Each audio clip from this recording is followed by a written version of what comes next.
All right, now, everybody, quiet, listen to me. We're going to start a show.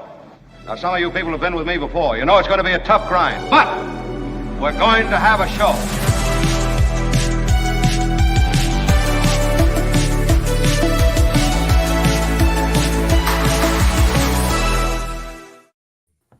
And hello. Hello. You're probably saying, Mark, why are you, Kim, and John on the air 15 minutes late? Well, we've been working for 90 minutes to try to get a clean platform, meaning a technical platform from which to launch. By the way, I don't hear anything through my headphones. These are but I guess I can hear you, Kim, through the Hopefully. headphones. You hear me? Executive producer John Daly. Testing 1, 2, 3. Yeah, I hear you both. So, Okay. but I want to tell you watching and listening what's happening today. I'm sure I sound a little different because this microphone that's in front of me is oddly not the one that works. It's the one on the computer that works. Mm-hmm. The computer is borrowed in a last-minute 11th hour rescue that actually happened after 10 o'clock. That's why we're coming on a little bit late. And all of the production elements that usually run through my board are gone. So, for today only, we identified this as an issue from the standpoint, this is maybe too much in the weeds, but I'm going to tell you anyway. I kind of feel like we should, because we're, building this together. I feel like you're part of our community. This isn't an issue, the question of a redundancy. Like, we're going to get another computer, so if there was an issue, we go right to the other computer and this won't be a problem. And we are still going to do that. But the original computer has crashed so many times, and it literally just can't stay going. So what we've ended up with is a situation, What we got here is a situation. And so the situation dictated that I bring in a computer. Literally, we're doing this show right now off of Courtney's computer, but all of the elements, everything from drops to production elements associated with everything else in the show, that's all not going to be heard today because of the down and dirty nature of this show today, technically. So bear with us. This is what I hate about this new world. I'm feeling overmatched by the technology. Now, there's a lot that I love about this new world. And one of those things is the community, is all of you. So we will get past this. This is just a blip. But, the one advantage to working for a huge corporation is that when, there's any kind of blip, you have 7 people coming in and, they have. Well, I don't know about 7. No. But it's one guy with one guy with the attention of 7. Yeah, if you're lucky. So that's our situation today. So you'll bear with us. And again, many of the production elements which you like and which we work so hard on. I work so hard on these production elements because that's really my background. And today there'll be none because of this. But we will solve this problem. I think John knows them all, and I feel like he can just do the drops, verbally. Why don't you just text it? Yeah, thank you. See? Kim is right, John. You have a greater drop retention record than do I, Morning. Yeah, thank you. That's the way we're going to do it. So today is a weird day for sure. This is the down and dirty guerrilla aspect of this world. But we so appreciate your tolerance, your forbearance, your patience. I think forbearance is a ding word, John. If you could ding it, please. Yes. I like that ding a little higher. I think we could do a better ding. Oh, ding. Kim Thank you. Critical of your ding, but she offered her own. In the second hour today, you mean we're going to make it to a second hour? That's man, I'm so excited. Wouldn't that be great? Josh Mankiewicz from Dateline NBC. He is a lifelong friend of mine, but we talk about some of this true crime stuff that is featured on Dateline, and we talk about one case in particular that has never been featured on Dateline. And even though this was a famous case that they wrote a book about, that I mentioned to you the other day, it was never featured on Dateline or anywhere else, pretty much. So, what? Yeah. So here is the reality on this case and why I'm bringing it up. I was talking to Josh the other day about this case because we like to kind of, go back on stuff that we've talked about before or whatever. And this is a case that comes to mind occasionally. And we started talking about all of the revelations that are associated with this one case and law enforcement and murder investigations. And it was fascinating to hear Josh detail all of the aspects of that case that actually point up the challenges in murder investigations. I think you're really good. It involves private detectives. It involves the FBI. It involves different law enforcement jurisdictions. It's all there in this case. So it's fantastic. We'll talk about the Woodchipper murder case, which you'll recall I spoke of to you the other day, and you'll hear about it in detail, but more with a view toward what it tells us about investigations. But the details of the case itself are pretty interesting as well. Can we ask him about the car buried in Atherton? Oh, we can ask him about that. Okay. I thought that was interesting that the car buried in Atherton has a background associated with someone who had a troubled criminal history. Isn't that right? He had quite a checkered past. Yes. Yeah. So I don't know if that's really shocking. The guy with the car buried in his backyard with cement has a criminal past. What? Right. You don't think we need the CSI? Hey, Joe. Joe Box, little Anthony, Moblick's brother, Fat Andy. Who was it? Either John or Kim came up with the idea that this Atherton car that was revealed might have been in a hit and run, and that was me. I might have to readjust my thinking on that because everything I've read shows that he may have been out for the insurance payment instead. Oh. So I don't know. The insurance payment? What, on the car? I read that. Yeah. What? I read he sunk a yacht as well for the insurance. That makes more sense. At least Paid that's a lot of money. somebody to had it taken out under the Golden Gate Bridge and then tried to sink it. But they caught him doing that. Why would you do that again? Well, maybe this time, a yacht is hundreds of thousands of dollars. I mean, I at least get that caper. It's a wild idea, but it just might work. The buried car is how much is the replacement value on that car? At the time, it was a pretty nice convertible Mercedes. Wasn't it someone else's car and that person's dead? I don't know. Was it? I think that's what I read. I think this car was involved in a murder. I'm really going out there on a limb. Yeah, it was involved in something that wasn't cool. Okay, we know that. Yeah, it's not easy to bury a car or to excavate your backyard. You really want to do that. Yeah. I can't touch any computer, so everything I'm doing, I'm sort of doing from memory. We kind of had a show plan that's packed with stuff. Some of that stuff, fortunately, is on Tony's computer. Tony, thank you. And one of the things... Tony, what made you angry? There are three things that Tony can run. So these are production elements that you'll be able to see right now. And do you want me to start with... let me show you something that happened. I'll get to the Niners in a moment. The Niners had they were just savaged by the Chiefs. I mean, clearly the Chiefs are an elite team, and the Niners, loaded with talent, the acquisition of Christian McCaffrey, etc., they're not an elite team, not based on their performance against the Chiefs. Feels great, baby.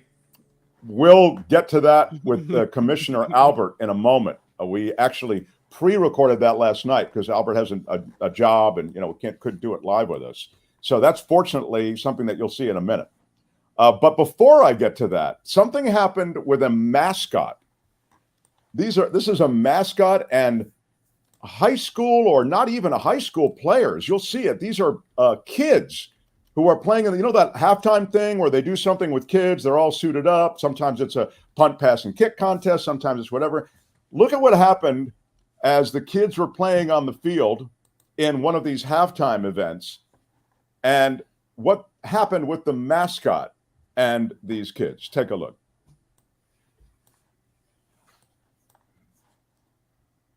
So This is the slow-mo. Isn't there a real time of it, Tony? Oh, are those grown-ups in the mascot suit? Yeah, that's a grown-up. But there's not. It's all. Can you see it in real time? Here, it's kind of stepped. The video is stepped. We're doing the Flip Book version of it, you know. Yeah, exactly. Looks like a bunch of still pictures, but that's it. And it loses a little something when you step it. But well, that was for me a bit disappointing, but for you, because I've seen it in real time. Essentially, the mascot wipes out the kid as he goes for the touchdown, and then a kind of a fight ensues. It's really great. We'll run it tomorrow. All right, now. Why do it? What was happening? Yeah, exactly. There has to be a backstory that we just. Are we don't sure know. that the mascot was an adult? Because every school I've been at, it's usually like a junior or senior. Oh, I'm not school. sure. I went with adult based on his size. That's the only thing. But you're right. He's got that giant mascot head. So yeah, that can be misleading. You're absolutely right. It's a classic mascot demographic mistake. Yeah, and hijinks. Now to the Niners and the commissioner of everything. Here it is. Thank you. Boom. Yeah. And then, but it's what happens after. Look it up. Look him after. What is happening? The mascot goes up and pushes and shove him. They're in a fight. Then the rest of the team gathers around and they start beating up on the mascot. Yeah, that's a student. Do you see the way he came at him? Yeah, and the way he's celebrating. That's a kid. Oh, you think it's a student? Oh, definitely. Do you see the way he approached him like he was going to one more time. Here it is at full speed, or more or less full speed.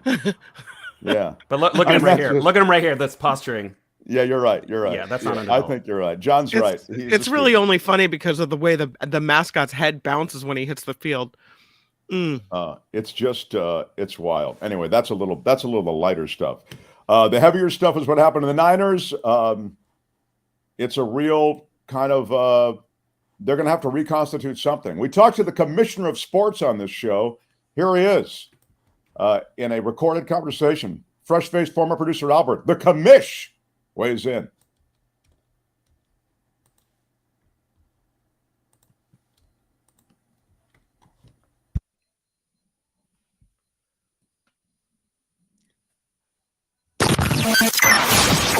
The Mark Thompson Show. I yield to no man in my respect and love for our next guest. He is the guy who weighs in on all things Giants, Niners, San Francisco sports, also occasionally hip-hop, or K-pop, I should say. And hip-hop. Yeah.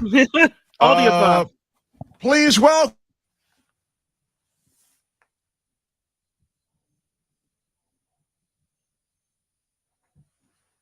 I'm glad to be here. It's a sad day for Niner fans, but it's a good day for me because I finally get to show my face on yes, on that's right. On the new platform. Yeah. We're streamers all of a sudden, Albert. We're like you. Mark, you're very hip. Yeah. You're fresh-faced friends. You go live for 2 hours a day. That's something that a lot of millennials could relate to. Yeah, it's true. I mean, for you, it's all muscle memory, the live streaming. For us, it's all learning. That's the difference.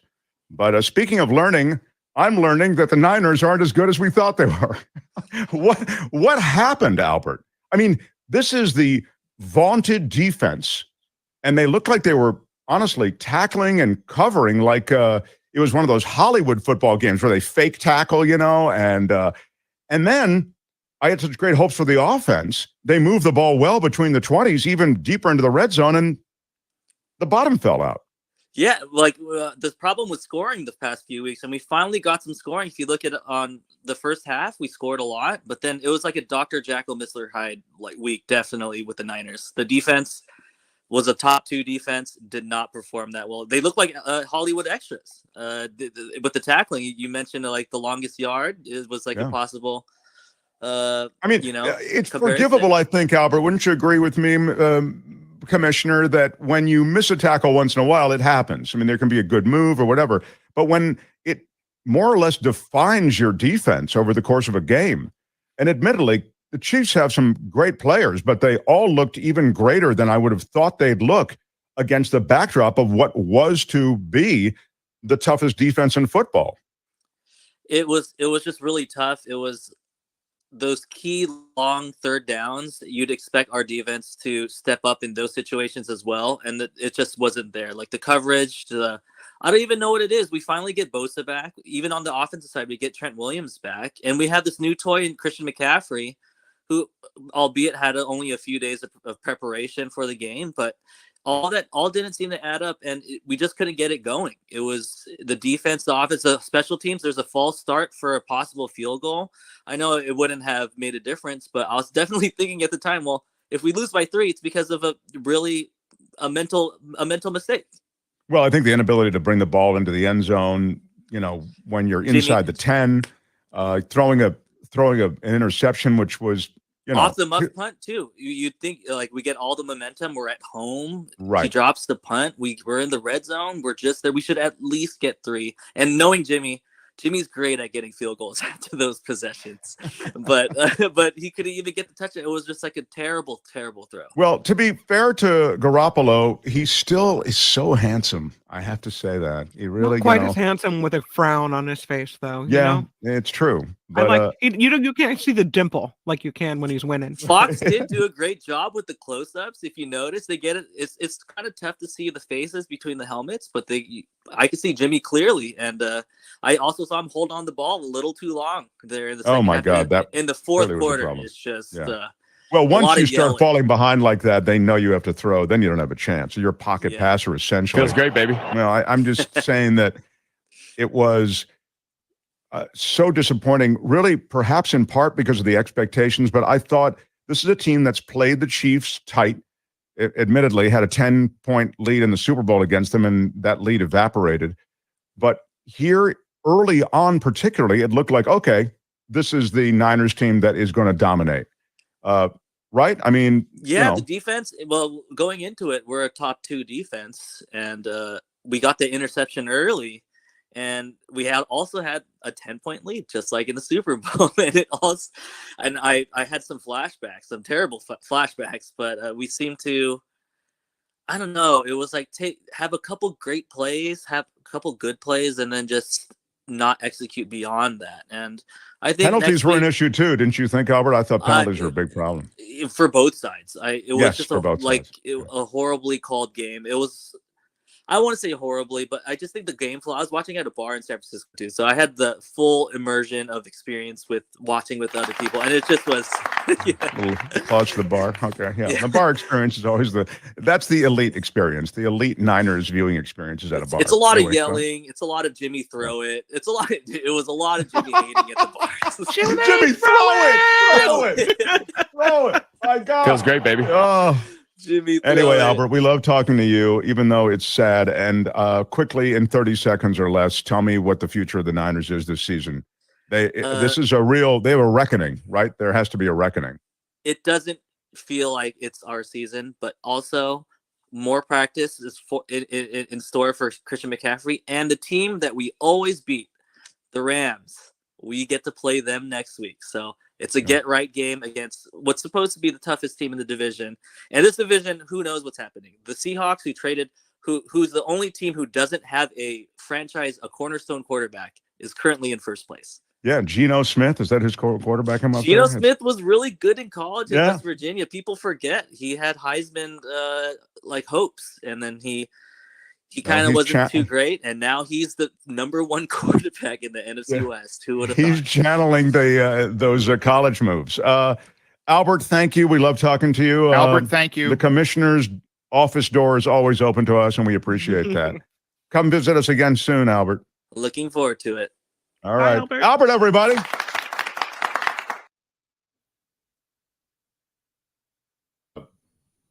Well, sadly, the good news and the bad news of the Niners season. Kim's News standing by, but before we get to Kim's News, can I bring on Steve Moskowitz? Is he there?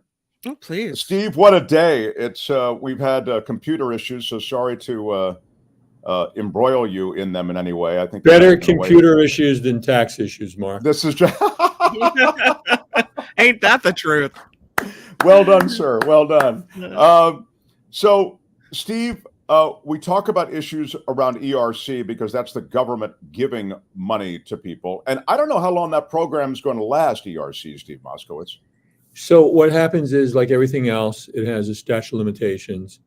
And because there are multiple periods that we're dealing with in 2020 and 2021, each quarter has a different expiration date. We still have time now, but it's so very important for people to understand that if they qualify, this is just a tremendous opportunity because the government is giving away. It's not like PPP where it started out as a loan and you have to spend the money essentially on payroll and rent and then ask for forgiveness. On this, they just give you the money. You can do whatever you want with it. And they're giving you up to $26,000 per qualified employee. Now, here's what you have to watch out for. The two extremes. There's two different ways to qualify. One way is your gross revenue is down a certain amount. That's easy. It's a number. Either you do or you don't. But a lot of firms, a lot of CPAs are stopping there and saying, well, if your gross revenue didn't go down enough, no ERC for you. No, there's two ways to qualify, and the law clearly says either or. The other one is called full or partial closure test. It's basically a facts and circumstances test. Like in California, from the beginning of the pandemic until June 15th of 2021, every business in the state of California could only use the inside of their business 25% capacity. Even an essential business like a food store could only use their shop 25% capacity. That may qualify you. Supply chain disruptions may qualify, all types of things. We'll actually take the time to sit down with you and figure it out. Not everybody qualifies. If you don't qualify, we'll tell you why. If you do qualify, let's get every dollar to which you're legally entitled. But Mark, there's the other extreme. There's a lot of fraud that's been going on. And there's a lot of companies that have popped up literally just to do these applications, and then they're going to be gone.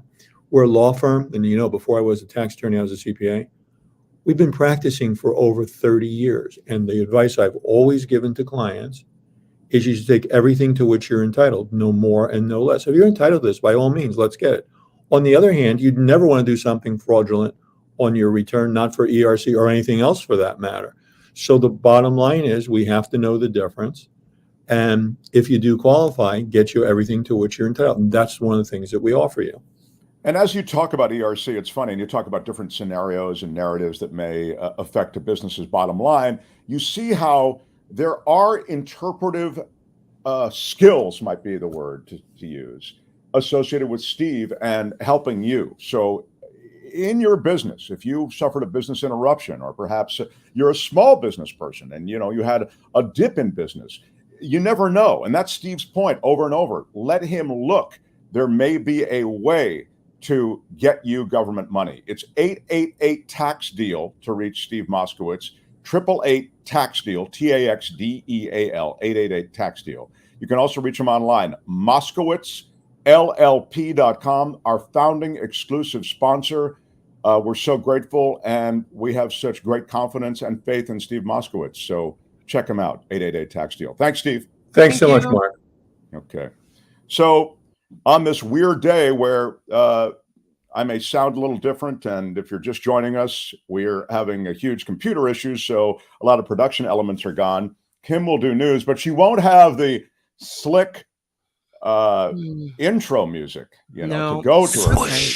Yeah, the swoosh. Ooh, I like it. Thank you. Yeah, that was pretty good. That was pretty strong. And I'll do the Shadow Stevens. Sounds like this. The Mark Thompson Show. This is Shadow Stevens on the Mark Thompson Show. So keep it to yourself. Keep it to yourself.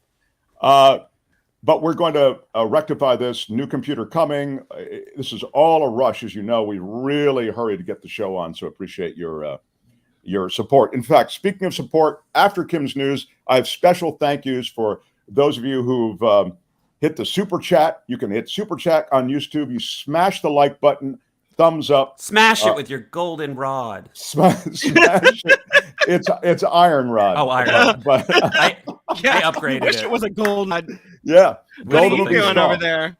Iron is more accessible. The goldenrod sometimes is harder to get these days. It's elusive, yes. Yeah. But smash the up button, the thumbs up. Smash it with your iron rod. Smash it with your iron rod. And special acknowledgments for those of you who've hit the super chat and given us money today. Sadly, it's going to take money to buy a new computer. We'll get one dedicated just to this. So, And as we deal with technical problems, and we're going to get another camera for guests to be seen on camera, all these things will require a little bit of a capital infusion here at the beginning, and we thank you for your support. All right. Do you want to would you like to discuss the living room before or after news? Oh, quickly, Kim, I want to discuss it now. Okay, let me just email to you. Do you have it near? Why don't you just text it? I see it. I see it there. It's this is really Kim's living room. A sad place, lacking any sort of. You've seen lavish living rooms, the kinds of like these are living rooms that Siegfried and Roy might have. You know what I mean? These are Liberace type living rooms, or Aspen, Colorado type living rooms in certain cases. And I don't know, people didn't seem, all of them, to get the idea that they weren't really all your living room. What? No, this whole thing started because the platform on which we're using to stream had only 1 or 2 background pictures, and I didn't have a webcam hooked up yet. And one of the pictures was a really lovely living room, and people thought it was mine. So I thought, well, that's funny that they think that's my glorious living room. So every day I picked one that was more outlandish than the last.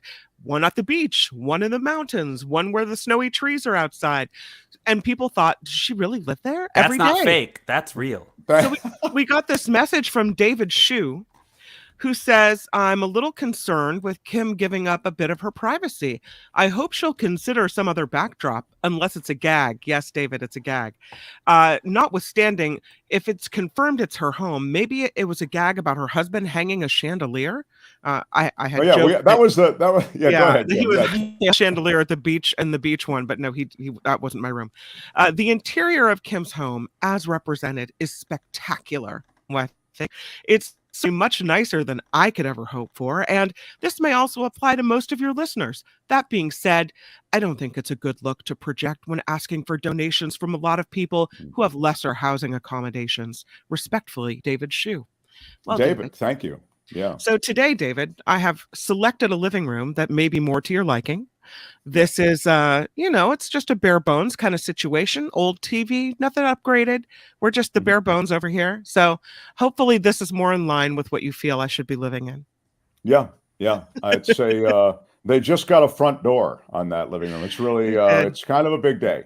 No, they're all, I was always thought it was funny that you had a different living room, but you've got to really be a regular viewer to get it. So, in fact, one of the things we did, of course, today we've been distracted by all these other technical things.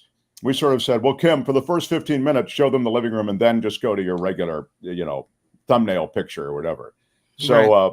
But today we've maintained the living room look a little bit because we knew we were going to be doing that. Yeah, that's Kim, just as in her smiley, so the reason credible but friendly face. I didn't put my real living room on there is because there's currently piles of toys and laundry. Nobody wants to see that, right? No, wouldn't you rather see a living room that, it's kind of like the one you want to see when you walk through the door, not the one you do see when you walk through the door? I think if we can get a significant enough donation, that would be maybe, you know what I mean? Smash it with your iron rod. Smash it with your iron rod. So I will acknowledge the super chatters. I will acknowledge those donations, and may even read another email. I'll have to read it off my phone since my main computer is down. I do have some thoughts on the midterms and also the new study that showed in the sort of post-pandemic. Post-pandemic is wrong because the pandemic continues, but post restrictions related to COVID, they've been doing testing on the nation's school kids, and the results are not strong. So I will try to... You do not know what you're talking about. I'll try to speak to some of that as well after Kim's news. This is the Mark Thompson Show. Smash it with your iron rod. Hit the like button. Josh Mankiewicz from Dateline in the next hour. Now, Kim McAllister and some news. And the news is sponsored by tax attorney Steve Moskowitz at 888-TAX-DEAL here on the Mark Thompson Show. Swish. Thank you. There was a shooting this morning at a high school in St. Louis, Missouri. 3 people dead there. Police Chief Michael Sachs saying one of the deceased is the suspected 20-year-old shooter. The other victims at Central VPA High School include an adult female and a teenage female. One of the former Minneapolis police officers charged in the violation of George Floyd's civil rights is pleading guilty Alexander Kang now will not proceed with his state trial that was scheduled to start today. Meanwhile, the co-defendant, Tu Tao's not guilty plea in that case will still stand. This year has seen the highest number of illegal border crossings ever. That has led to a record spike in border deaths. There have been 156 migrant deaths at the southern border this fiscal year. A new study sharing an updated list of the top COVID symptoms currently being reported. Results show everyone reports suffering with 4 symptoms. It's a sore throat, a runny nose, persistent cough, headache. Fully vaccinated individuals report also having a blocked nose, while those with only 1 dose say sneezing is their 5th symptom. So in case you think you might have COVID, well, there you go. Alex Jones, he wants a new trial. He's recently ordered to pay nearly $1 billion to the families of the 2012 Sandy Hook massacre in Newtown, Connecticut. Jones has filed a motion now claiming the award is the result of passion and prejudice. Governor Gavin Newsom calling on the Los Angeles City Council members Kevin De Leon and Gil Cedillo to resign. He said so to reporters after a debate with his Republican challenger on Sunday. Newsom's comments coming 2 weeks after audio leaked of Leon and Cedillo and former Councilwoman Nuri Martinez making racist comments during a private meeting held last October. San Francisco recording a major drop in median house sales prices. The third quarter median price fell $2 million in the second quarter to 1.65. Oh, see, run right out and buy your house there. That's a 17.5% drop, though, and a 9% year over year. Adam Sandler's kids making their movie debut with Netflix. Sandler's daughters, Sadie and Sunny, got roles alongside their dad in Netflix's upcoming film titled You Are So Not Invited to My Bat Mitzvah. And the Powerball jackpot is growing. Lottery officials say nobody picked those 6 numbers in Saturday's drawing. So Monday night's jackpot in the multi-state lottery game is worth $610 million. And this sponsored by tax attorney Steve Moskowitz. For more than 30 years, Steve has put his tax knowledge to work for individuals and businesses alike. If you need help with your taxes, give Steve a call, 888-TAX-DEAL, or you can reach him on the web, moskowitzllp.com. I'm Kim McAllister on The Mark Thompson Show. It's The Mark Thompson Show. I'm Mark Thompson doing an impression of Shadoe Stevens because today some technical issues have disconnected our board. Thank you for joining us, and thank you for making contributions. And I will weigh in on something in a moment, but I wanted to acknowledge some of the great comments and also donations. Did you see that Lori from Above the Bar donated $40 for the new computer? Oh, I love her. Yeah. She said $20 for each one of my cats. Oh, Lori. John donated $9.99 in the super chat to upgrade from the iron to goldenrod. Okay. Well done. That's right. Thank you, We want John. to update to a goldenrod. It's going to take your dollars to do it. We're working on it, yeah. It's somebody commenting on John's picture.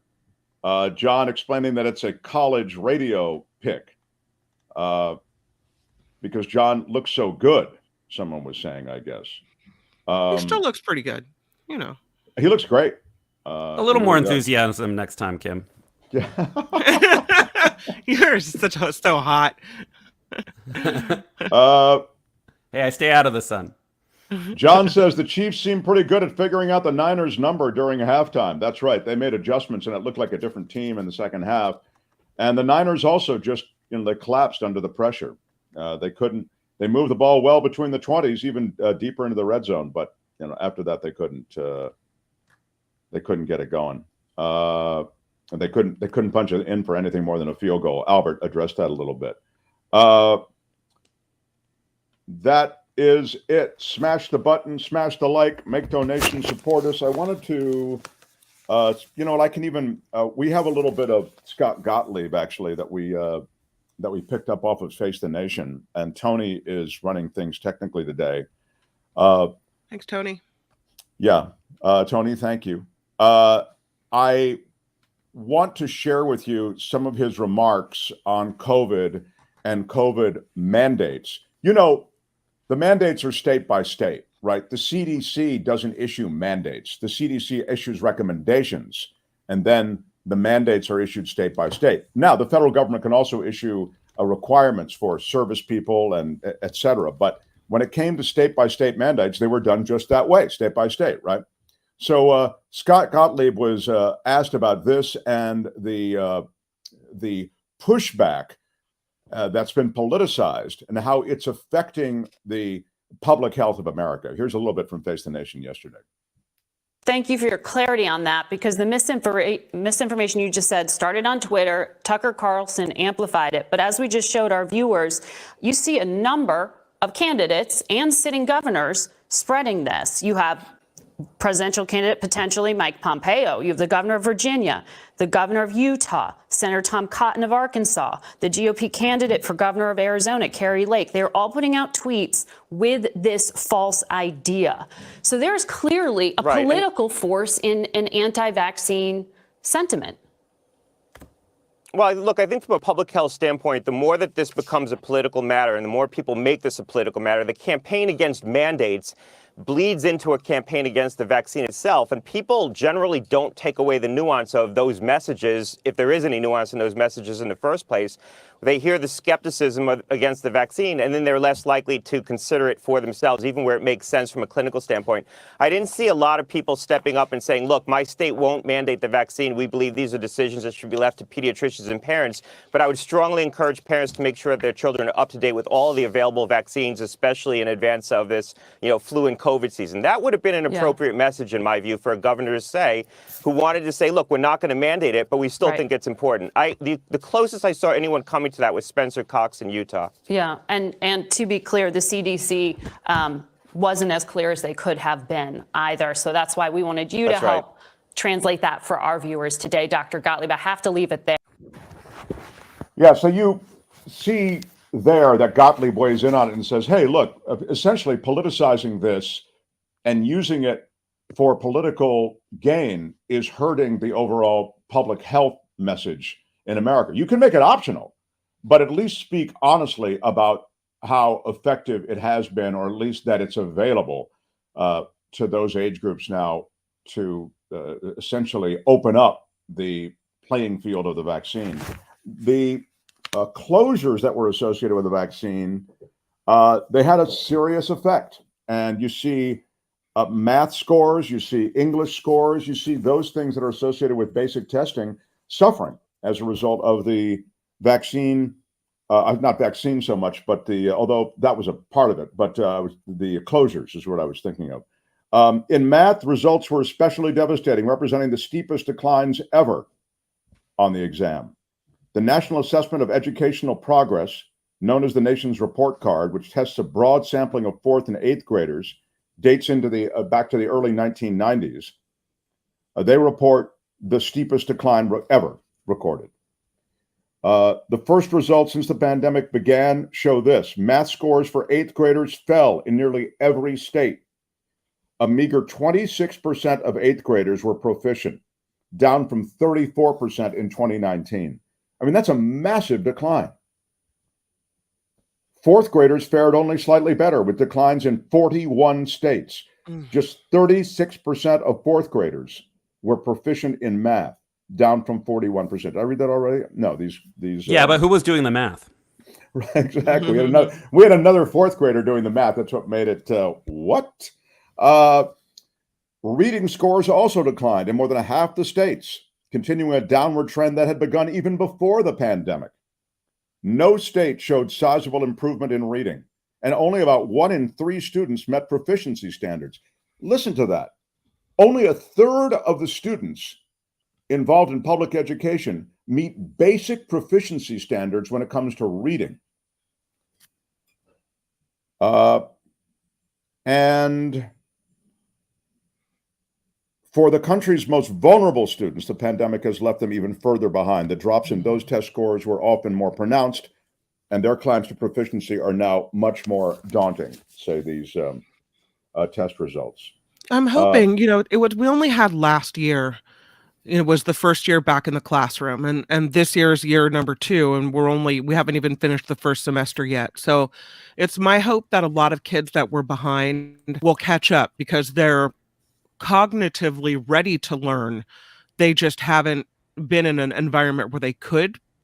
And so I'm very hopeful that they will be able to, to get back to where they need to be quickly. It speaks to, though, the question we can now begin to ask about in-person learning and the effectiveness of the virtual classroom at that age anyway. Remember, these are kids, fourth graders, et cetera. I mean, it goes on with additional statistics, but when talking about younger kids particularly, I would think there needs to be an engagement in person. Now, I don't know. I think the statistics indicate something which those of us who are try to take the science seriously and the try science to talk is ridiculous about social distancing and really what likely more respected what was coming out of the scientific community. We have to have a real conversation with ourselves. Who is having that conversation?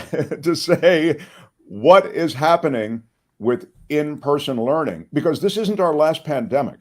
And those policies and those protocols and standards, John? We have processes, protocols, and standards. Those do have to be reworked or at least shaped in some kind of sensible way so that strategies can be employed that will support these kids who need that education. Hey, the other thing about closing these schools, of course, as you know, is that oftentimes these schools were the only place where these kids got food. We talked about this over and over on this show. They are often coming from domestic violence situations. I mean, the school was an island of civility and an island of comfort, oftentimes for them. As troubled as the school can often be, it still was all of those things often for many students. So there's a lot wrapped up in being at the school. Now, the other part of that, and then we can move on, is the power of the teachers' union. I mean, teachers' unions were very powerful in shaping that policy. So it would be nice if there could be, in school boards, a sit-down with the union party in those sit-downs to shape policy for the next pandemic. This pandemic is not over, and it may be joined by another pandemic.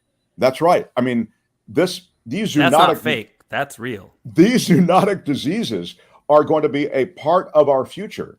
And it's time that as a society, we try to not get into the denial about it, which was certainly the posture of the last administration, to first kind of deny it away. It's not really happening, but to have strategies in place to deal with it. And the very, very last thing I'll say is there were basic strategies in place at the federal level. They were started under the Bush administration, Republican administration, and then continued into the Obama administration. There was a playbook as to how to handle the pandemic. Of course, that ended up almost literally in the shredder. They wanted nothing to do with Obama. And so they tried to sort of reinvent everything, first with denial, and then, as you're aware... That's what the rumor is. Yeah, the effort to get any kind of coherent policy out seemed hobbled from the very start. So, do you know anything about that? I will tell you that if you're just joining us now, we've had an interesting first hour. It's been shortened a bit because we've had computers crashing, we've had technical issues, but thankfully we've been able to cobble together some kind of show for you today. And in the next hour, we've put together a really cool conversation with Dateline NBC's Josh Mankiewicz. Who is having that conversation? Well, Josh and I will talk about, in our conversation, the Woodchipper murder. And if you don't know it, sit back. I referenced it the other day. We'll remember it. But more than just that story, which has never been told on Dateline, the Woodchipper murder.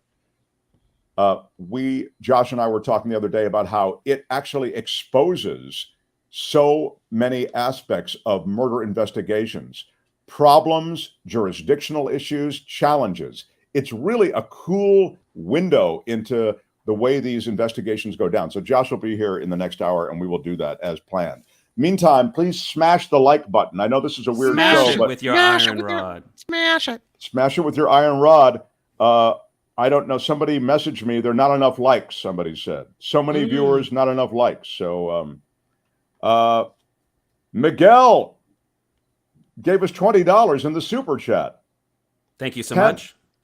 10:01 for Kim because I like her voice. $9.99 because I want to support the show. Oh, Miguel, that's so nice. Thank you, Miguel.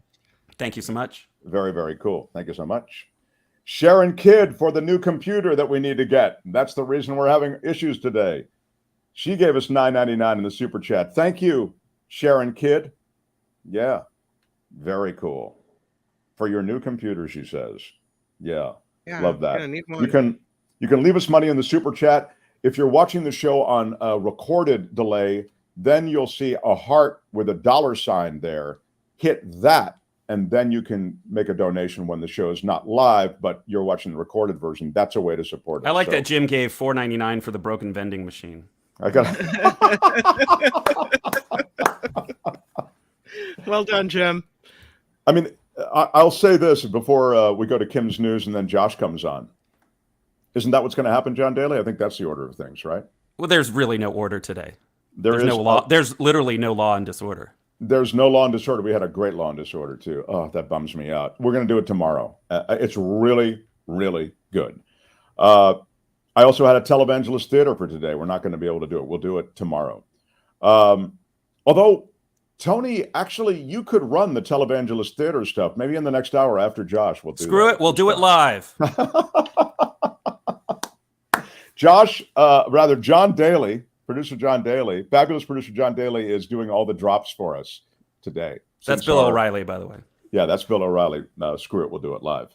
All right. So we stopped down for Kim's news. I'll remind you, and I will acknowledge him again, our sole sponsor, our deliciously magnificent exclusive sponsorship is with Steve Moskowitz. 888 tax deal, 888 TAXDEAL, or you can reach him online, Moskowitz LLP. We love that he supports the show and that he does great work for clients all over America, not just in the Bay Area. We'll stop down for Kim's news. John will do a version of the sounder now, and we'll then be joined by Josh Mankiewicz. It's the Mark Thompson Show, hobbled a bit today, but with you. Swoosh. God, he's getting good at it. The news sponsored by tax attorney Steve Moskowitz at 888 Tax Deal. I'm Kim McAllister on the Mark Thompson Show. Rishi Sunak is set to become the next British Prime Minister after other candidates dropped out of the race. Sunak is replacing Liz Truss, who resigned from the job after only 44 days. Former Prime Minister Boris Johnson withdrew him race, said he could no longer unite his party. Sunak becomes Britain's third prime minister in less than 2 months. He will inherit an economy some say is in turmoil. A new poll shows voter interest at an all-time high before the upcoming midterm elections. The NBC News survey asked voters to rate their interest level in the midterms on a 0 to 10-point scale. More than 60% put their interest at a 10. 50% also said this year's elections are more important than previous congressional elections. Other polls from the network found the economy is the top issue for voters. Activists protesting climate change threw mashed potatoes at a Claude Monet painting in a German museum. A woman from the group Last Generation gave a speech in German alongside a male activist, both wearing orange vests as they glued one of their hands to a wall on Sunday. The group has called on the German government to take drastic action to protect the climate and stop using fossil fuels. The Barberini Museum said because the painting is enclosed in glass, mashed potatoes did not cause any damage. It's the latest artwork, though, to be targeted by climate activists to draw attention to global warming. The British group Just Stop Oil tomato soup at a Vincent van Gogh painting in London's National Gallery earlier this month, too. Apple has another iPhone update coming out today. iOS 16.1 will allow iPhone, iPad, and Apple TV users to access Fitness Plus even if they don't have an Apple Watch. Apple is also debuting its iCloud shared photo library, which makes it possible for everyone in a shared group to add, delete, edit, or photos and videos. And Hollywood powerhouse talent firm CAA is dropping the controversial musician previously known as Kanye West. Comes after he made anti-Semitic remarks about Jewish people. I don't know what else, what other kind of people you could hurt That with would be anti-Semitic right. remarks, but a little redundancy there. Los Angeles Times reporting sources also say the artist who now goes by Ye will likely be dropped by his record label, Def. JP Morgan, The Gap, and Adidas have also cut ties with him in recent weeks.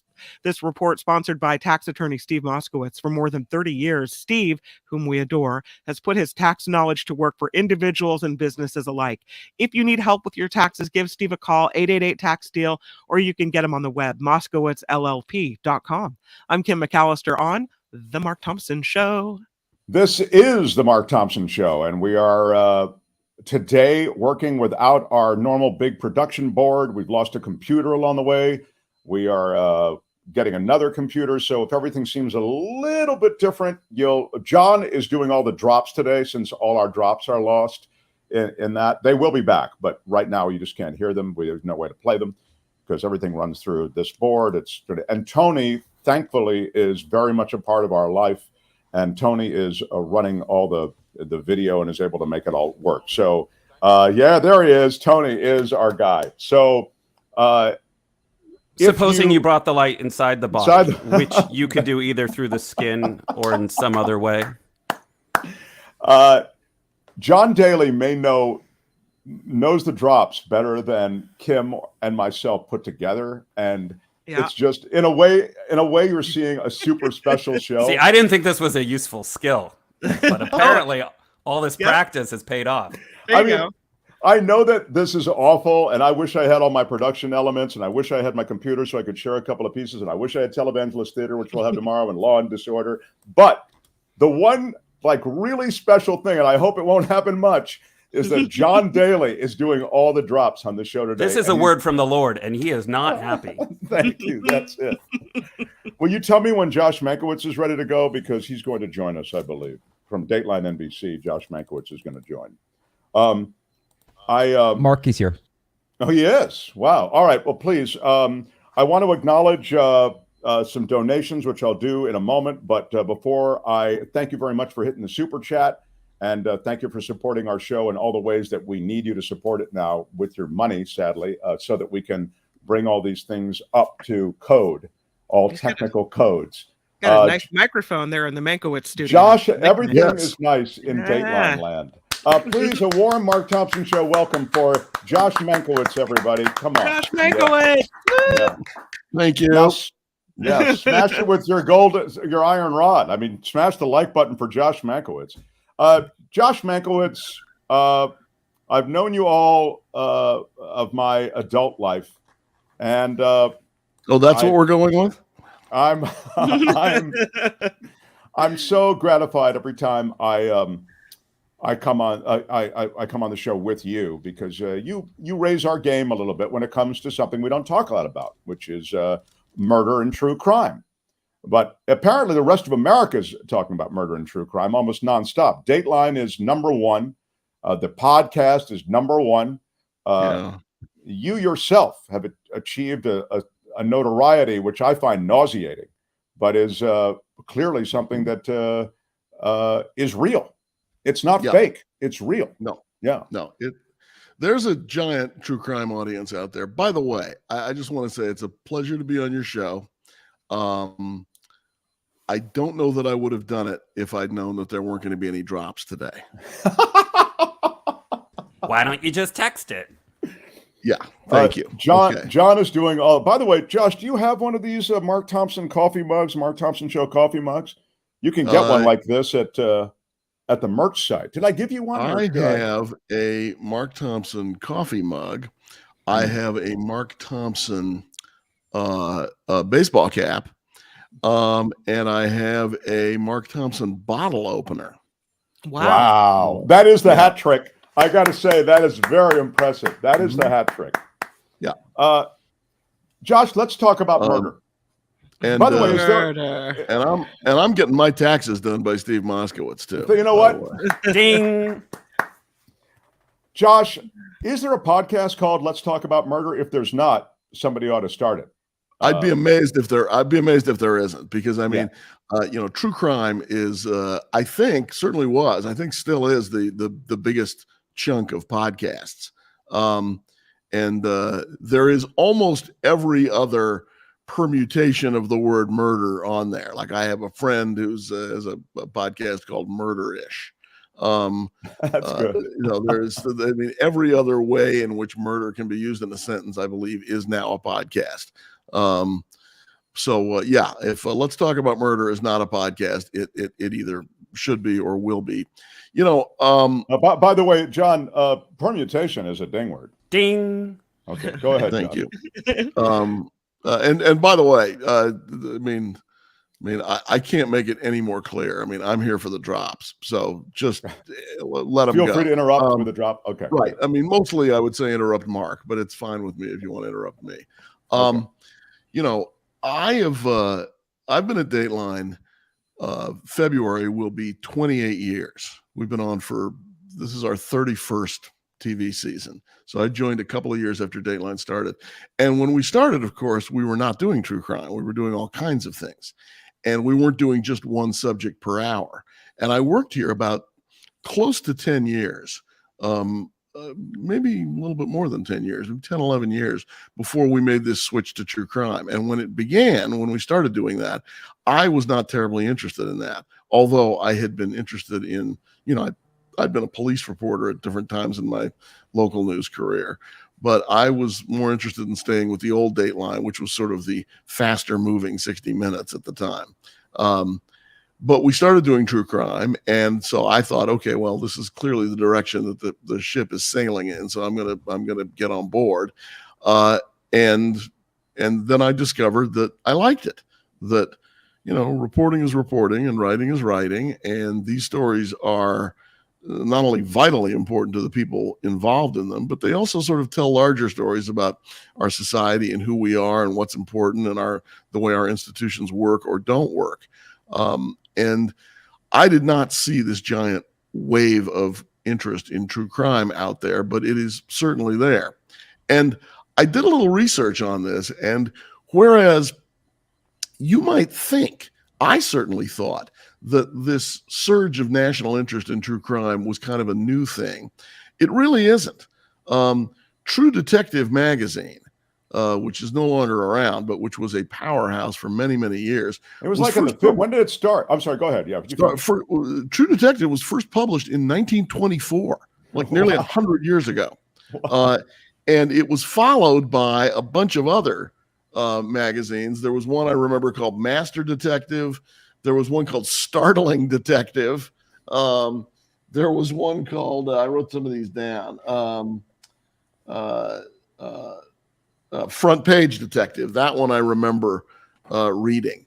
And they were stories of, sort of police procedurals, true stories about the police, or whatever department it was, went out and got their guy. There were different times in which that sort of became more lurid, and the covers became something that you might want to shield from passersby, or you might not want to admit to people that you bought it, sort of the plain brown wrapper type thing. But the stories were always, they were at times salacious, but they were all about true crime.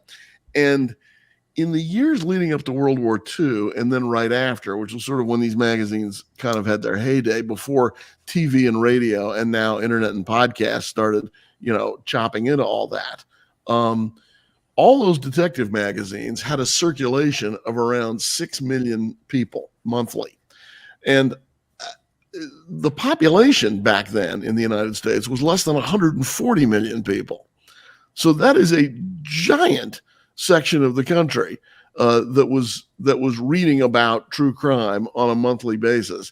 And they're still doing it. They're just consuming it in different ways through programs like Dateline and through all those podcasts and elsewhere on the internet. And certainly on social media. You can't go to Twitter or Facebook or anywhere else and not hear stories about this crime or that crime. But what I'd suggest to you that it's now become mainstream in just the ways that you described. Dateline and other shows like it. If it's on broadcast TV, then it's mainstream. Yeah, right, exactly. So it's not a brown paper bag anymore. It's it's almost water stuff. Although you when you talk to people, like people talk about watching true crime programs and listening to true crime podcasts and watching true crime documentaries, streaming them. People talk about it like it's their guilty pleasure. Like people don't announce that they're What's doing the guilty it pleasure you proudly have? the way, Yeah. the way they say, I read the Washington Post every day, or I read Politico every day, or I can't wait to get my hands on the Wall Street Journal. They're like, but then I listen to your podcasts too. I have a question for you, if I could. Sure, What do you think? And I think this is with you, given your experience and in your reporting, I think maybe you might have some ideas on this, even if you're not aware of the story. What reason do you think that someone would bury an old convertible Mercedes in their backyard? Well, this is a great story. Now I confess that I may not be up on the reporting of this to the moment, but I was reading all about it on Friday and over the weekend, and I presume there's more stuff coming out today. But I want to know more about Mr. Johnny Liu, whose property it was, and apparently whose car it was. Was there an insurance claim entered? Was it paid off? What did the insurance company think? Was there an investigation? I needed a little bit more about what's in the car. Sacks of cement, not mixed right. I know cement. sacks of cement, but I want to know. I mean, cadaver dogs alerted, but they alerted in a kind of a way that suggested that maybe there wasn't a body there. Maybe there was just some other kind of something else had decomposed there, or somebody. It could have been any one of a number of things. I mean, the landscape guys could have cut their hand at some point on the car. I mean, that would make them alert also, apparently, in a minor way. So I want to know more about what the cadaver dogs thought they smelled. I don't know why you would put sacks of concrete in the car. I kind of want to know who is having that conversation. Yeah, right. Right. What's in the sacks of concrete? I gather that Mr. Liu is no longer with us, but the people that he brushed up against in his interesting life probably are. And I know that he moved up north at some point. I think he was in Washington State, maybe, when he finally passed away. So, I mean, I want to know a lot more about him and the car and the insurance, and then what other insurance claims he entered over the years too. And also, my question is, what else is buried on that property? That's what I was going to say. Now you got to dig up the whole place, because you got to get the ground penetrating radar out there and figure out what else is buried. Yeah. Right. No, I mean, first of all, if I ever own a boat, which is unlikely, but the choices for names are blunt instrument, ground penetrating radar, and rogue wave. Right. See, that was my theory. Was that this was just to distract from the real location of the body? Exactly. That's exactly right. No, I would absolutely have ground penetrating radar. I'd be looking all over that place. Do they not need to dig any place up anymore? They can just start with the radar and then. Josh, the technology progressed to that point? I mean, it's progressed to that point in the sense that you don't want to have it, like nobody has the money to dig up that entire estate thinking that maybe there's something else there. So no archaeologists. No, and I mean, there's somebody lives there now. Right. They're not going to want their entire estate dug up because some previous owner 30 years ago buried a car. I'm guessing that the cops probably don't want to. I mean, that's a lot of money. Although if I lived there, I'd want you to find the bodies. Well, I'd want to know what else was there. So that is why you use ground penetrating radar as you look around. I wouldn't. I'd say fill it in. Let's get on with life. Put in the azalea bush or whatever we got, and get these people off the property. And get the topiary. Get the topiary guy to trim the bushes into a big Mercedes emblem. Yeah, hang a light on it. Go with it. Don't forget your water feature, Mark. Right? Yeah, you want the Mercedes emblem, and then you want to contact the local Mercedes dealership and say, I expect to be paid for this. Yeah. By the way, John, salacious is a ding word he used before. And Mankiewicz used this, and I don't hear it in conversation, the word whereas. He said, whereas in the past, blah, blah, blah, blah, blah. That is a ding for the use of the word whereas in conversation. Josh, Tell us about you and I discussed. You'll tell me if I need to go to Moskowitz or do anything. Why are you yelling? Thank you. You'll tell me, John Daly. You'll tell me, fabulous. Whoever John is Daly. producing this thing has no idea what they're doing. Right. Thank you, Josh. You've come on a great. This is a rare day when you have fabulous producer John Daly doing all the drops like this. It's very. I love this. Boom, boom, boom. So you'll let me know when we have Steve Moskowitz. I want to ask you about a specific case. This case that was never. Steve's here. Okay. And I'm going to do it right after I talk to Steve Moskowitz. But this is a case that's never been on Dateline and yet reveals so much about the way investigations go. So more with Dateline NBC's Josh Mankiewicz. You can reach him on Twitter at Josh Mankiewicz. He is the Mank, that family Mankiewicz. They are the Mankiewicz in Mank. That we have two Witzes today. Academy. That's Mascot right. Yeah. And Mank.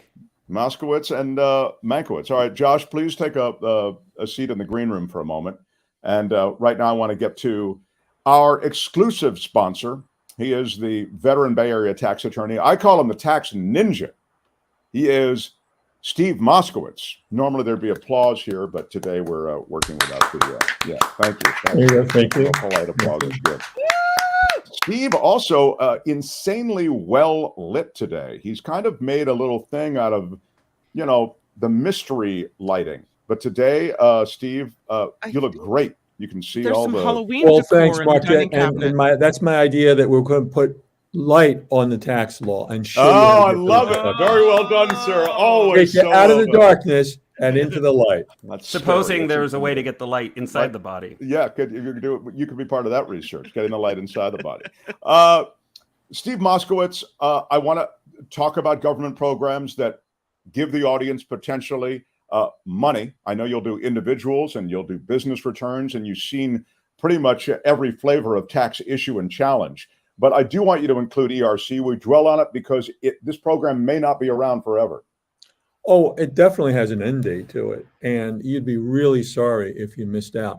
And here's the deal. The federal government is giving away, that's right, giving away. It's a grant. It's not a loan. Giving away up to $26,000 for every employee you have that qualifies. And we're going to go over both ends of the scale because you have to watch out for both of them. There's two different ways to qualify. One way is mathematical. It's real simple. And it's, did your gross revenue drop by a certain amount? Yes or no, and that's that. But because it's so easy, a lot of firms are stopping there and saying if your gross revenue didn't drop by that amount, no ERC for you. No. The law says there's two ways to qualify, and it's either or, so you only need one of them.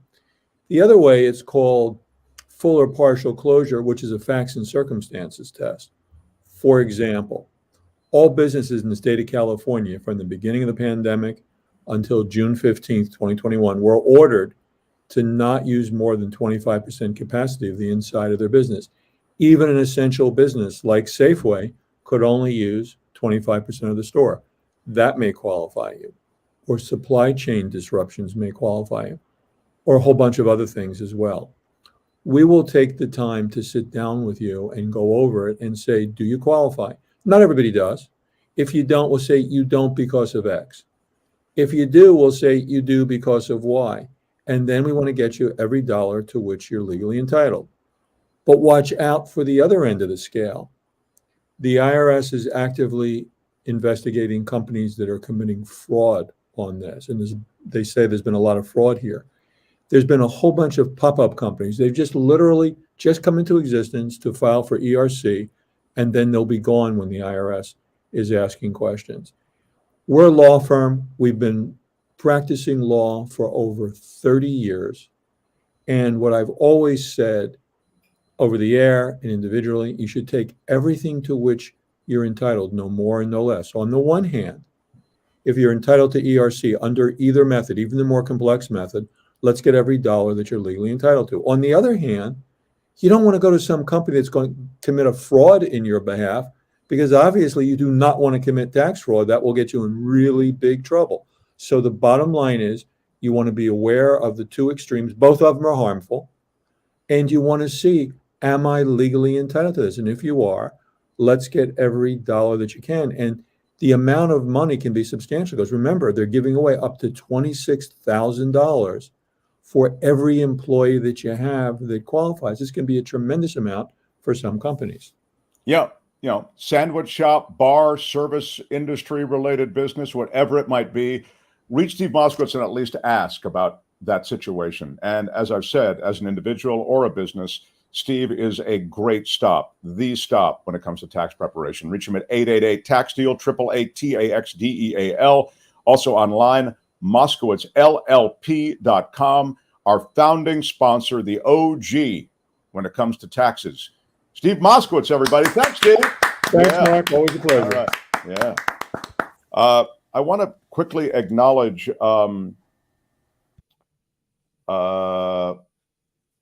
before I get back to Josh Mankiewicz, some great donations. And you guys can help me, maybe particularly you, fabulous producer John Daly, or Tony. I can talk real fast. Okay, you there? Okay, so here we go. We'll start with JR, starting a fund to buy Mark's new computer or watch. Beautiful. Oh, that's nice. $8.10. I see what you did, JR. Yeah. Very good. Here we go. We got George Rivera also contributing to Mark's new PC. Thank you. Thanks, George. Appreciate that. Yeah, we have a major technological mountain to climb. Walter here with I've got a 5 on it as well. Nice, okay. Walter. Very nice, Walter. Tony, we can hear the show coming back. Oh, shoot. Oh, hold on 1 second.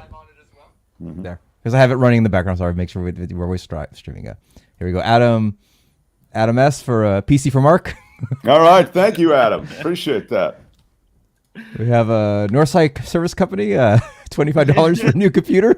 Yeah, shout out Northside Service Company. We should have more difficulties more often. Yeah, shout out to Northside Service Company. Thank you. Wait, was this just a ploy, Mark? Yeah, I think it was. Here we go, real fast. Gail here with thanks for persevering. Appreciate your voice. Oh, that's Thanks, great, Gail. Thank you. We're a little, we're here. Here we go. SJ with Mark. I love Mark T. You love Mark. How dare you skip over that, Tony? She said, I love Mark T. You love Mark T. Do you know who I am? Kind of that made Tony uncomfortable. That's right. Of course it is. Also here, John Schneider for John some Schneider is another OG on the show. Couch. That's what I need. Yes, so we don't plastic covers on the nice Kim's living cushions. Mm-hmm.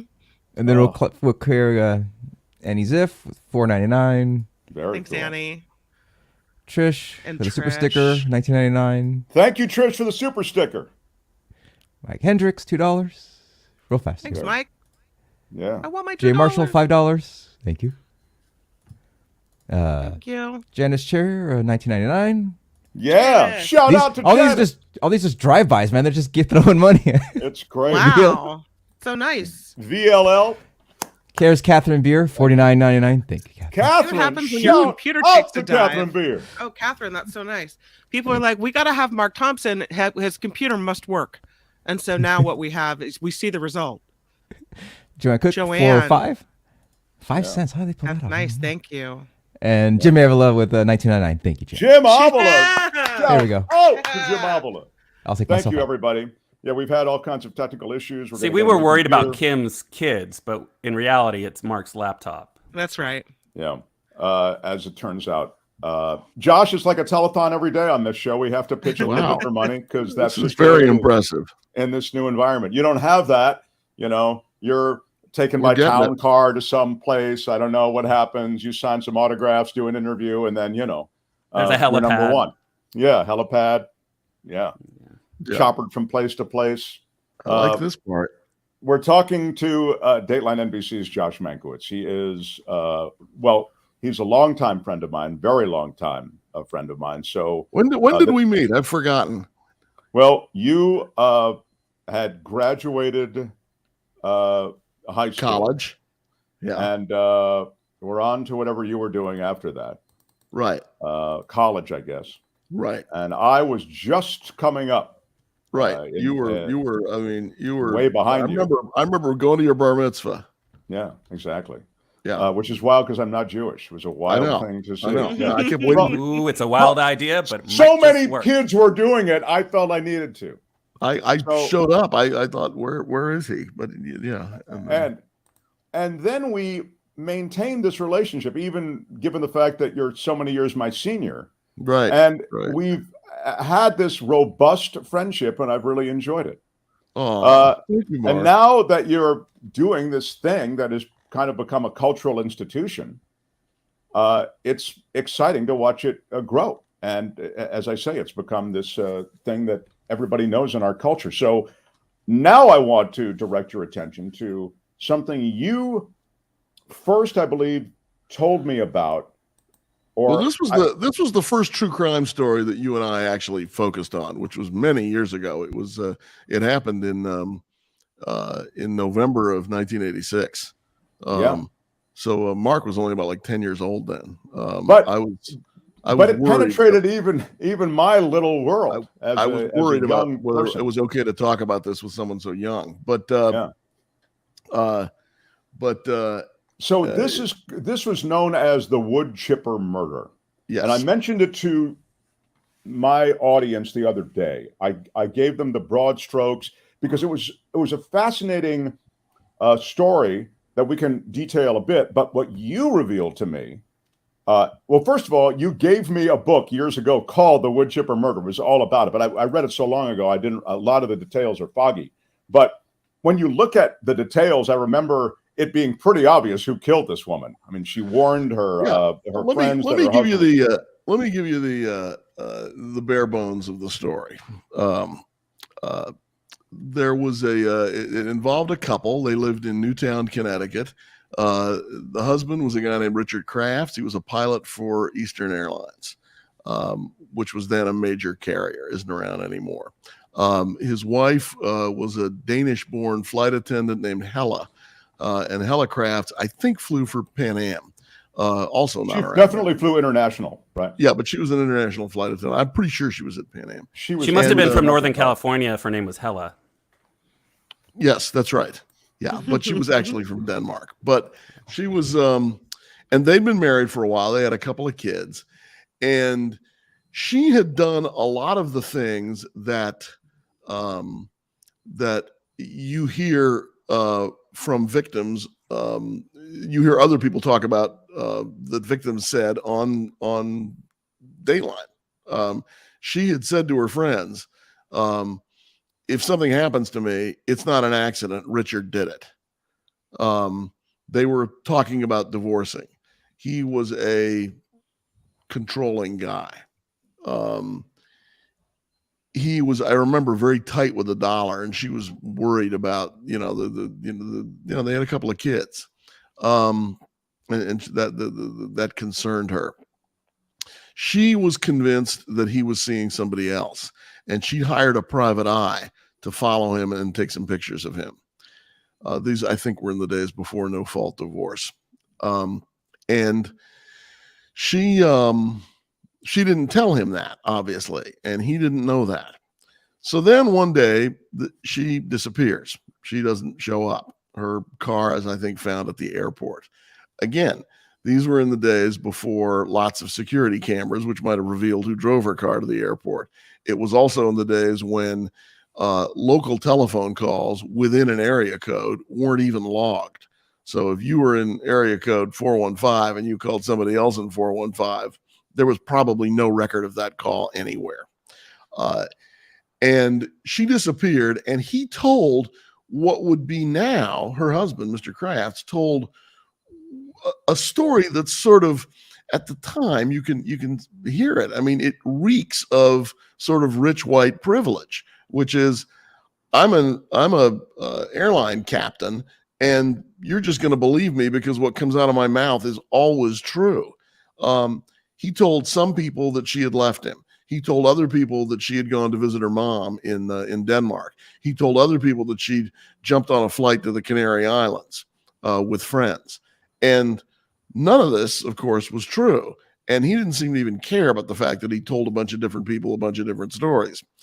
Then subsequently, after she disappeared, the private eye, who ended up being the hero in this, went to police and said, "This is the private eye." Just to remind everybody that she had engaged with to track her husband because she felt he was having an affair. And in fact, he had revealed that he was having an affair. This private eye, his last name was Mayo. Mr. Mayo had snapped some pictures of Richard Kraft kissing another woman outside her house.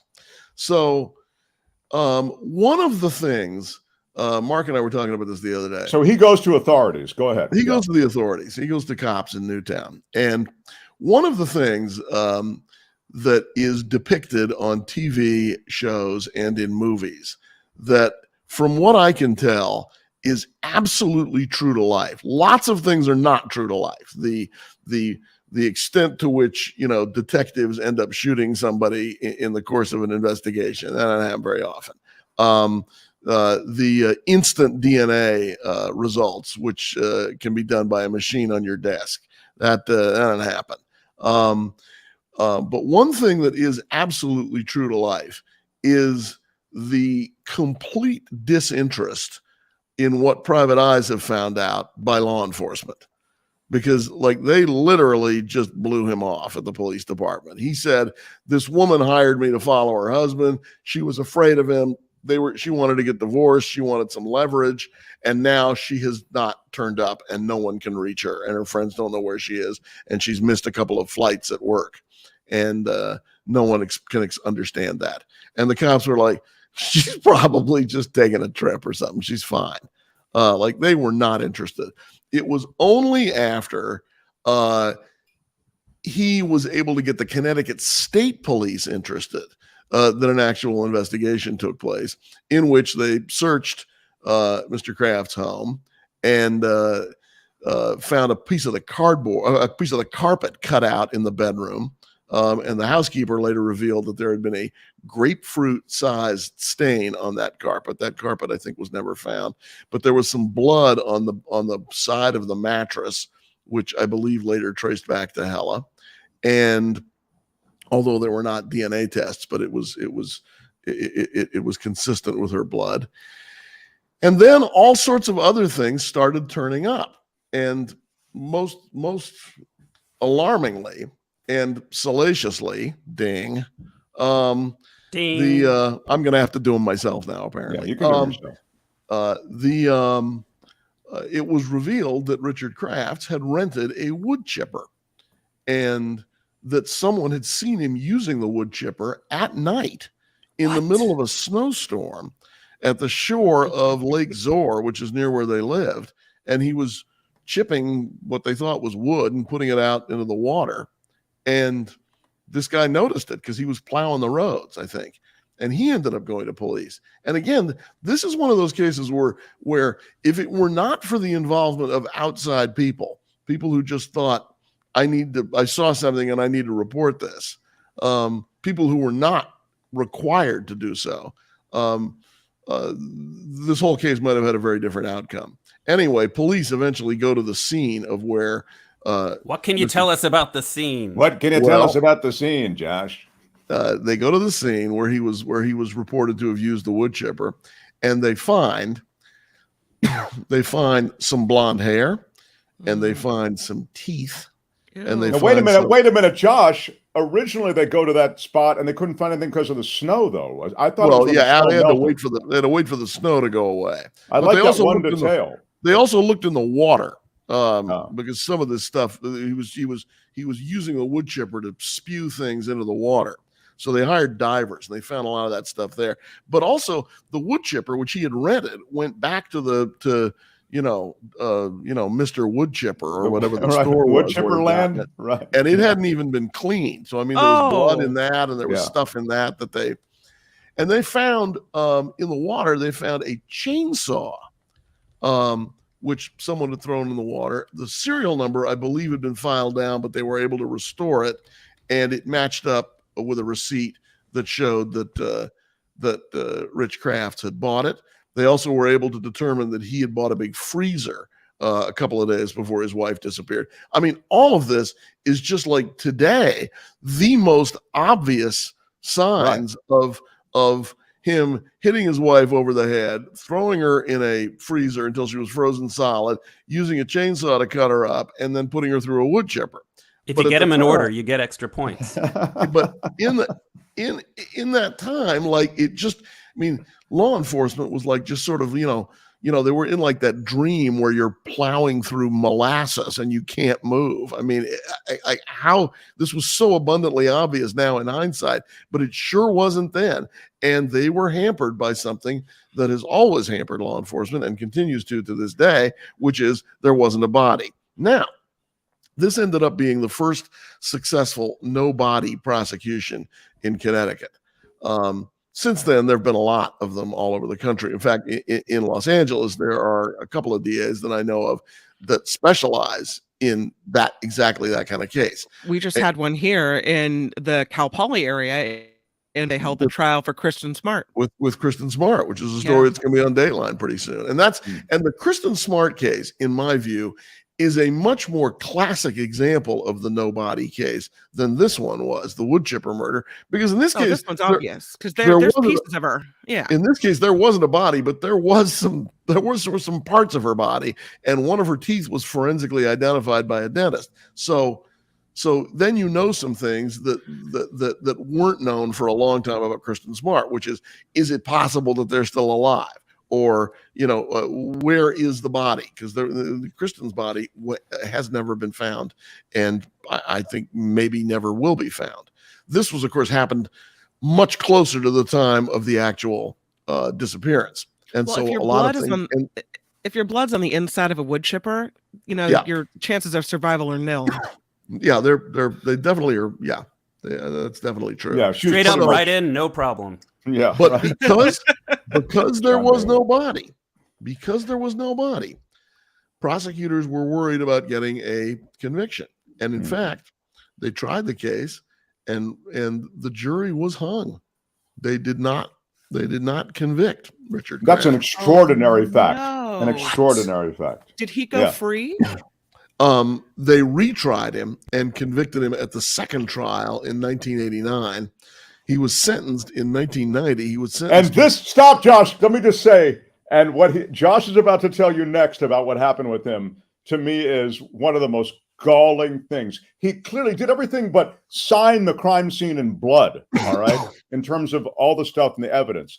Josh, what did happen to him? So he was convicted in the second case, sir. Go ahead.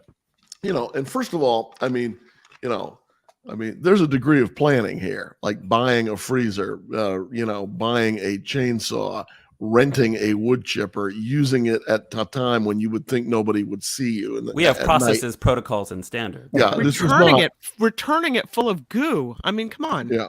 Yeah, I mean, this is just not there was some planning going on here, some what might be called premeditation. That said, in 1990, Richard Crafts was sentenced to 50 years under Connecticut law. He was released from custody in 2020 after serving 30 years. What? Exactly. He was then 82, and this was not some kind of compassionate release because he was ill or something like that. He was sentenced at a time when Connecticut state law allowed for what's called good time, which is that for days in which you do not cause a problem and you are a model inmate and you don't break any of the internal rules of the institution that you haven't killed anyone else incarcerated in, you get some time off your schedule. And so he earned a lot of good time. He also got some time credited against that for the time that he spent locked up pre-trial, which was about 3 years. So he did not get bail. So all of that, and the law in Connecticut has subsequently changed.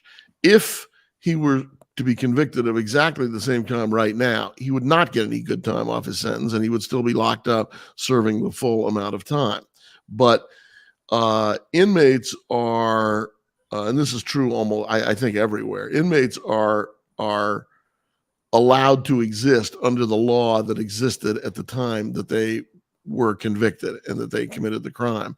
And so, despite the fact that I think they probably didn't want to let him out after only 30 years, he got out. He was sentenced he went to a halfway house for a while, and then I think in late 2020, he left custody, and he's working in the wood chipper department at Lowe's. I think he's, Josh, yeah. The question I would And he says, and I think when you walk into Lowe's or wherever, whatever it is, because I don't want to get an angry letter from Lowe's, from a store like Lowe's, he says to you, hey, trust me, this one really works. Yeah, you don't want the electric. You want to go for the gas powered. Yeah. It's so grim and so obvious. I'm astounded he only got 50 years. Today in Connecticut, wouldn't he be going to today in almost life any without the possibility of parole? Life, today in almost any jurisdiction. I mean, that kind of like preparation and the brutality of the crime. You would expect that person would not ever would be doing life without parole, or certainly would be doing life in which they had to apply for parole at regular intervals, and they would probably be denied. Right. Tell me no one else married him. He didn't remarry, did he? Because that's I don't believe that he remarried. No. No woman would be dumb enough to marry the wood chipper guy. Yeah. I mean, that's another thing, to digress for a moment. There are so many of these convicted murderers in lockups who find romances. And by the way, social media has been great for that, or the internet anyway, for connecting with people who end up, some of them have been married while incarcerated. Like someone who owns a landscaping business? For example, right? Yeah. Again, I want to know all about that. Like, who buried them? Who buried that car? Now we're changing back to, but one more thing, which is this book spawned, this case spawned a book, which I gave to Mark once, because I always give Mark this kind of present, called The Woodchipper Murder. It also was the basis for the scene in the movie Fargo, in which someone is fed through a wood chipper. And it also became, I believe, a plot line in an episode of Law and Order. I hope he doesn't get royalties for that. I don't think he does. No, I don't. I think he's, I don't think he profited from that. Can you, Steve asks on the chat, Josh, on YouTube, you can chat with us. Hey, you can still operate a wood chipper at 80? I got to think he's going to be wood chipper free from here on out. I think probably others will be clearing any brush on his property. About 2 weeks ago, this is a lovely story. John says in the chat on YouTube, about 2 weeks ago, a guy in Menlo Park, the town next to Atherton, got killed because he fell into a wood chipper. That was an accident. I was going to mention it, but it seemed a little like it wasn't a murder. So I have been around wood chippers a couple of times, and I will say, you don't want to go anywhere near them. I mean, I don't even want to be the person that feeds the brush into them. It looks very scary. Yeah. But I'm the kind of guy that would get my tie caught in the shredder, like I'm not the guy you want clearing brush. They have a lot of people operating those things have just been trained for like 20 minutes on them. So it's scary. But in this case, Josh Mankiewicz, he was, skilled at what he wanted to do. Although looking back on it, it was the clunkiest thing ever. Everybody knew about it who was part of her life. He left, as I say, a trail of breadcrumbs effectively to his guilt. But then he had a count on, and it worked out for a while that authorities just were ready to dismiss it, dismiss him as a suspect. Yeah, it's bizarre. It is. The other thing I wanted to ask you was about, we're talking to Josh Mankiewicz from Dateline NBC. You can hit the like button if you would, please. If you're watching the stream, hit the like button. If you're watching the recorded playback. Why don't you just text it? Yeah, you can still hit the like button, and you smash can still it with comment. your iron rod. Yeah, smash that like button with your iron rod, and you can, if you're watching it as a recorded thing, you hit the heart with a $sign if you want to make a contribution. If you're watching right now, it's the super chat where you can leave money to help us kind of ramp up. I want to ask you about Steve Becker wants to know if this is going to be the feel good show of the week, Mark. What I can tell you is this will not be a best of except for Josh's interview, which will be pulled and salvaged from this mess. Yes, this has been a technological meltdown, but Josh has been a shining light, and we thank him for being here. I would applaud you, sir.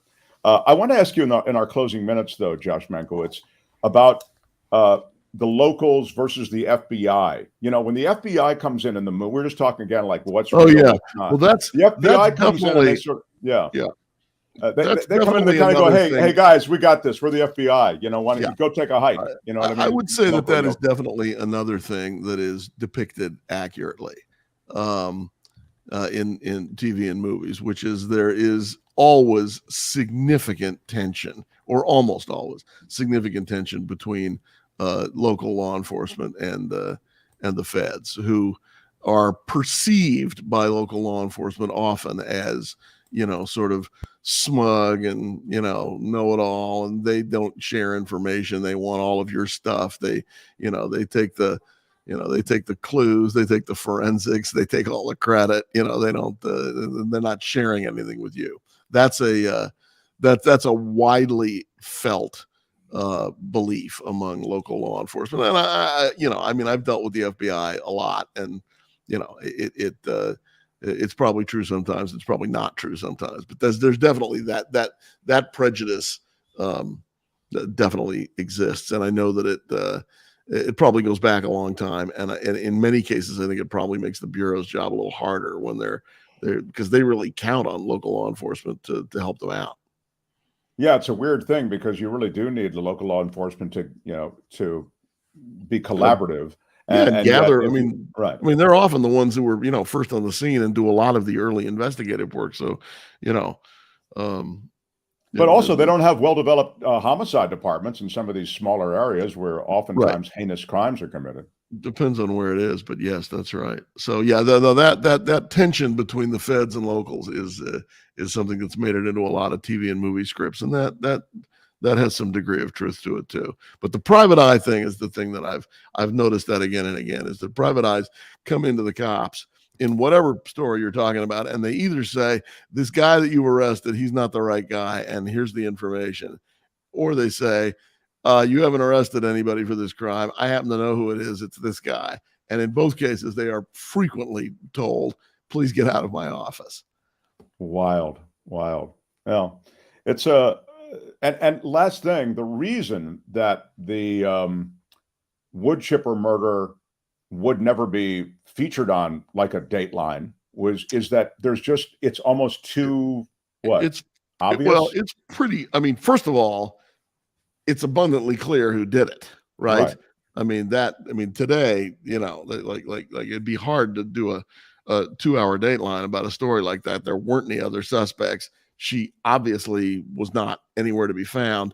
Today, it'd be much clearer. You know, you don't have to go over the flight manifests by hand the way they did back then. There would be a computer in which you could just search it and you'd know she hadn't left the country. Homeland Security could tell you exactly whether her passport had been used or not. This would all take like a day.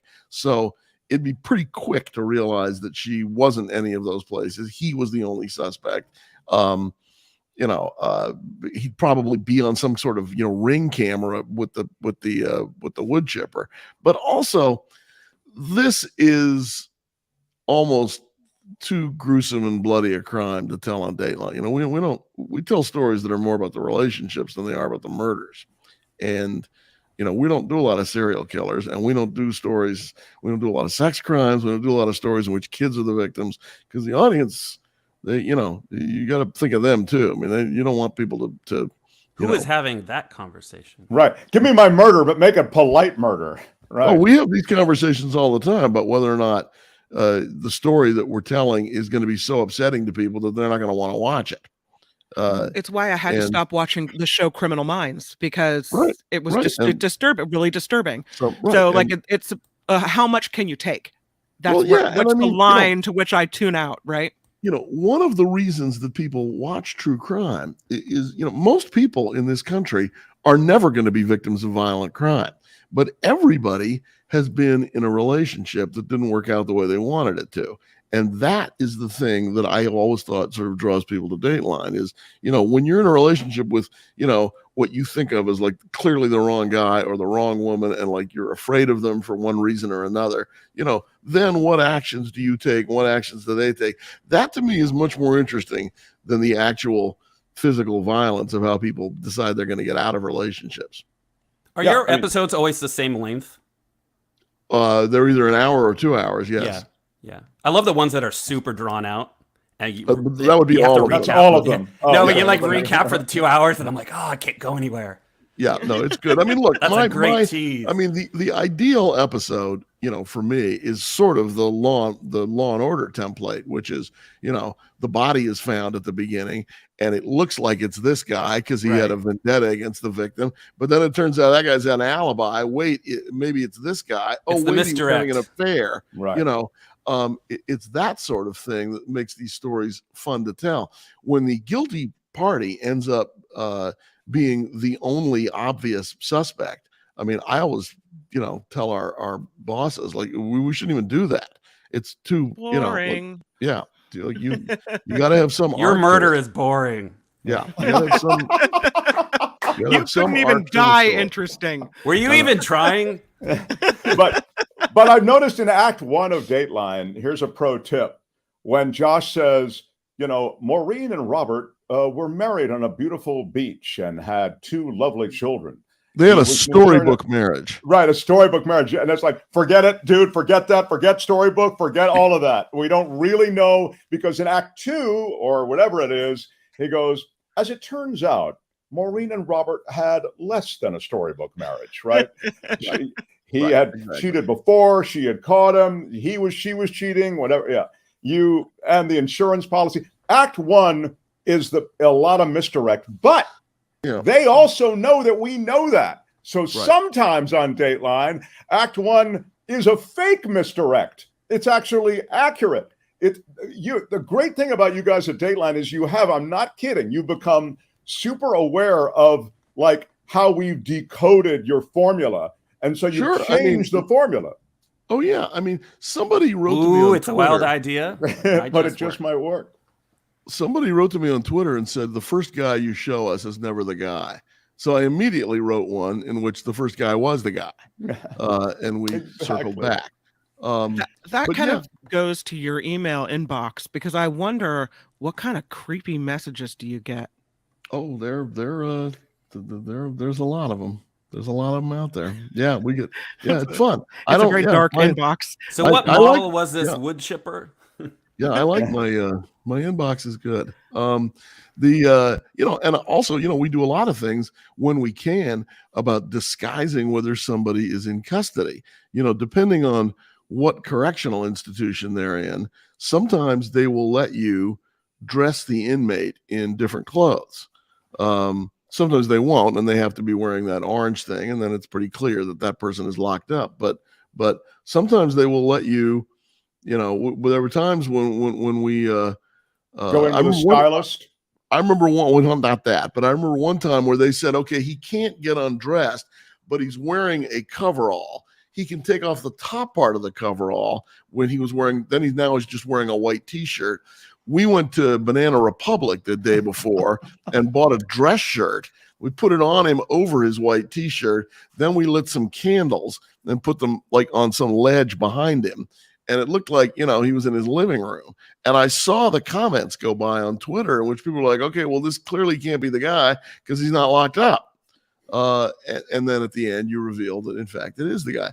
That is sort of the fun part of the storytelling, because we didn't say he's out walking around, but you did think that. I love what you've done and what you've done with your colleagues. It's amazing. And clearly it's, as I say, it's part of the culture. And 2020 does their own version, and CBS 48 Hours does a version, but Dateline not as well though. No, as I said, Dateline is really the high watermark. It's really the that's what everybody's sort of emulating. Emulating is a ding word. Josh, you are so lovely to spend time with us. We're quite challenged today technically, but this part is the part that we'll feel good about. So thank you. Thank you guys for having me. Dateline is on Fridays, 9:00 Eastern and Pacific on NBC, and available on the Peacock streaming app. Yeah, you're everywhere. I mean, Awesome. there's also like there are 4 other places where Dateline. Well, there's also Dateline podcasts, which you can get wherever you get your podcast, or you can subscribe to Dateline Premium on Apple Podcasts and listen to all of them without ads, including my podcast called Internal Affairs, which until recently was the #1 podcast. Come on. Internal Affairs with Mankiewicz. Love it. Dean. Josh Mankiewicz, thank you. Thank you, guys. Thanks for having me. We'll Thank see you you. again. Thank you, pal. Bye-bye. So that was great to have Josh on. That worked out well. It's about all that's worked out well today, except for listening to John do drops today was oddly That's pretty gratifying. Yeah, that was not how I expected my first encounter with Josh Mankiewicz to go. Yeah. And you were good. You didn't like a lot of people go, I don't want to interrupt, but no, you went with the drops. You're very well done. Nice. Quick shout out. Smash the like button, the thumbs up, smash it with your iron rod. Smash it with your iron rod. And give us the like. Big shout out. If you're watching after the fact, you can still like it. If you're watching now, please hit the like button, the thumbs up button. Thank you for your contributions. This is the only way we stay on is with your contributions. You can do it through Patreon. TheMarkThompsonShow.com will take you to our Patreon page, and you can then become a patron. And the last thing I'll say is our PayPal link is going to go back up either later today or tomorrow. So those of you who prefer PayPal with a one-time contribution, that will be up soon. Oh, I just missed it. Was that Christian? I think Christian, 1999. Yeah, love it. Thank you, Christian, for Kim to get a deal with Zillow for the show. We need to work on that. Perfect. Who is having that conversation? I hope I didn't neglect anybody today. Thanks for everybody who's made a contribution and for supporting the show. No, we got all of them. Okay, we appreciate it. Thank you very much. If you get them in order, you get extra points. Leslie Jordan died? Is that right? Oh, I didn't know that. Leslie Jordan, actor, and we'll maybe talk about that tomorrow more. We're up against the clock. Nikki Madoro's show begins now. You can hear more of Kim there. The Nikki Madoro show she has her own channel, so go over there. So appreciate you being with us. Tomorrow, we hope to work out a lot of these issues that we've had today with our main computer. But thanks again to Tony, John, Kim, and most of all to you watching and supporting. Out of time. Bye-bye. Until tomorrow. Bye-bye. Bye.